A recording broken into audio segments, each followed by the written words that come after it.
YouTube, a little bit upset today. You know, I know I've been gone for the last week. I didn't watch All American last week. It was just it was a lot of people addicted to something last week, and I wasn't in the mood to watch everybody be addicted to something, and this is that and the third. So I skipped last week's All American. You know, I can catch up on the previews of what happened last episode. So I will be getting that video out for y'all today. The Black Money video that came out yesterday, I will be dropping that today to catch back up on All American. Spencer just cannot have a relationship, can he? Layla left him. I mean, I don't know. It's just weird, bro. Like, they never leave him because of something he does. They leave them because they need to be alone, which is, I guess, better. But anyway, Black Lightning. Let me just come out the gate and say it. I think she's a good actress, but I just don't like her in this role. Like, even the writing, how they're writing her it's not even Jen. So I'm guessing, like, is this supposed to be a whole new Jen, a whole new character? Because it's like she's getting all cozy with this dude that she just met today. Like, she just met this dude and she all, I like him, I want to do this and this. And, you know, her sister-in-law is telling her, like, hey, don't conform yourself or don't do this or do that just for that boy, which you would have never had to tell Ojin. You know what I'm saying? Like, that's weird to me. Like, she liked Khalil, but she didn't just go along with whatever Khalil said. And then that's another thing. She don't even care. Anissa just told Khalil last week that she cares about you. She talks about you all the time. Huh? And then she don't even care about Black generation or what. This is, at this point, she's an alien, bro. Like, who is this girl? Like, she don't care about her grandfather's house, which is the house that y'all all, I'm pretty sure your mom and dad met in that house. You know what I'm saying? I'm pretty sure, because he's had the house for a while, so I'm pretty sure he used to live out of the house when he was a single man. I don't know. That's probably where Jen was living when they were divorced or separated. We don't know where she was staying at when they was in two separate houses. We never got to see that part. I'm pretty sure Anissa grew up. Anissa was there as a baby. Like, they used that house as a refuge for people. Like the guy who was in the cage fights. Use that for a refuge for people who didn't have anything else or didn't have no place to go. Hey, yo, stay here, build yourself up, find a new job, fight for your family. I got you. First thing he do is turn around on him on Tobias, and Tobias, I'm pretty sure Tobias like, hey, I pay for everything. All you got to do is just come out against this guy, which he did. I mean, which got come out against Black Lightning. And now we're up to this, like, I am confused. Either I'm not hearing it right or my mind isn't working right, because it's not making sense to me. Before the break, I'm pretty sure they were talking about how somebody who had metal powers had to shoot the mayor because it was launched from like 200 yards or 300 yards away, and it was an accurate shot and it still hit him. So we were figuring we were on the verge of somebody has Magneto type powers. You know, he has the power to control metal or lead or something of that nature. This episode, they talking about whoever did it can nullify powers. But that doesn't make sense, though. If it can nullify powers, how was Lightning, Anissa, and Grace out there using their powers? How did he die from people not using it? It doesn't make sense to me. Maybe I heard it wrong. Please write down in the comments, because I'm real frustrated with Lightning right now. I can't even call it black because ain't nothing great about it. Black is usually greatness. I don't care if it's the black void of space. I don't care if it's Dark Star and fucking Soul Eater. I don't care if it's Killer Bee and Naruto. Come on, bro. Come on. I'm just really trying to figure this out. Marvel is over here handling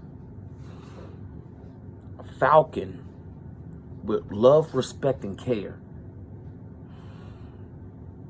What are you doing, DC? You keep talking about a Static Shock movie. You could have put Static Shock in this show with Black Lightning as the one that he's mentoring along with his daughters while they branch off and go to Camp Painkillers thing. You know what I'm saying? They could have been Black Lightning and Static Shock, and then you could have had him branch off if you wanted this to be the last season. Everybody was banking on that. Everybody was hoping that we got a Static Shock. It don't look like that's happening.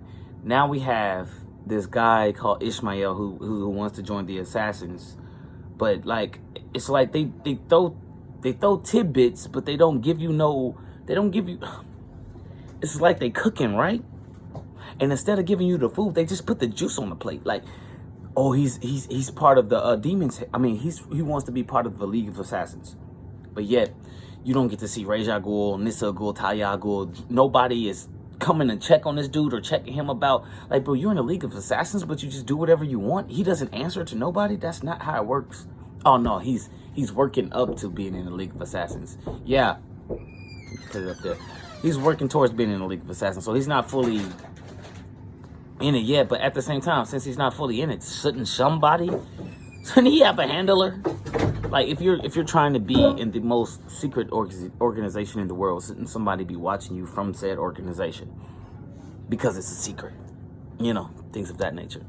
I'm still pissed on the fact that he killed Lala, and Lala has been a warrior for Freeland since I don't know when. I'm really mad about Destiny winning.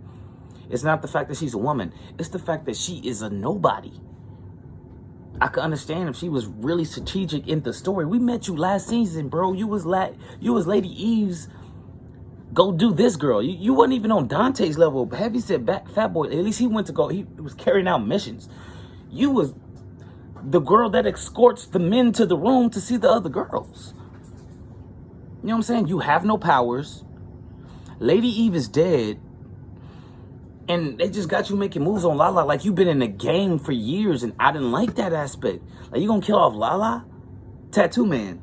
At some point, I was hoping his tattoos come alive and give him information. But I think it would have been way more better if you would have let them come to life and fight for him like they do in the comic books. In his comic books, his tattoo comes to life. It ain't just making him psycho, where he just talking to himself and everybody looking at him. No, this person will actually come out of his body, or this thing, whatever he get tatted. He can get an arrow tatted and make the arrow come out his arm. You know what I'm saying? He can get a knife tatted, pull the knife out his arm and stab you with it. So with that being his power, shouldn't he have a gun and a blade tatted on? You know what I'm saying? But the way they did it, at first I thought it was going to be cold. Like, okay, everybody he killed becomes on his body. And then he can use them as like his zombies or something. Like, he can make them do whatever they want. No, that's not it. But this Ishmael dude is really pissing me off. He was taking on Grace and Anissa. I'm not saying that the man isn't good, that he isn't a great assassin, which I haven't read about him in the comics. What I'm saying is that he studied her, ambushed her. He knew that she had to breathe at certain points. Got you. That's not, like, she's not just a durable person. She has super strength. So that moment where he was about to hit Grace and she grabbed his arm and they were locked like this, she should have been able to throw that nigga through that wall, through the building. Like, that's what I'm saying. They playing with Anissa's powers.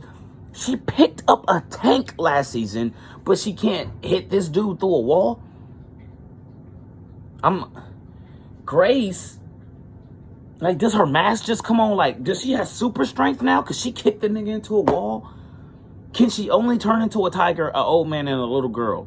Y'all not expanding on any... Well, I guess you can't expand when you're ending the season. At this point, I feel like they should have just let Anissa and Grace not be in this episode or the next two episodes. Like, and I'm not saying like I want them not to have a storyline. It's just that, baby, your storyline over. Y'all got married. Y'all on your honeymoon. Go do your thing. Like, and then you got Tobias. Well, he know who the Hope Pierce family is. Got you. Then he got which isn't a surprise, the Asian lady. Gambi over here still being covert ops while trying to create a love story. It's where was all this shit for Gambi season 1, 2, and 3? Because that's when I wanted it. I wanted Gambi to have somebody and him not just be a hermit crab in the basement all day. But you know, or at least spend more time with his family. He's never with them. You never see him and Jen or Nissa go out for Italian food, or you know, hey, I want to go hang out with Grandpa Gambi today, Uncle Gambi, Grandpa. I would call him Grandpa Gambi. Like they don't never hang out with him. That's something that I thought that they would have did. They had that one scene with a family dinner, but it's like when everybody was remembering Jen, Uncle Gambi really didn't have that much to say. Like he wasn't there for everybody's childhood. So y'all let me know, man, what y'all think about Black Lightning. It's your boy Aqua J, bro. I'm out.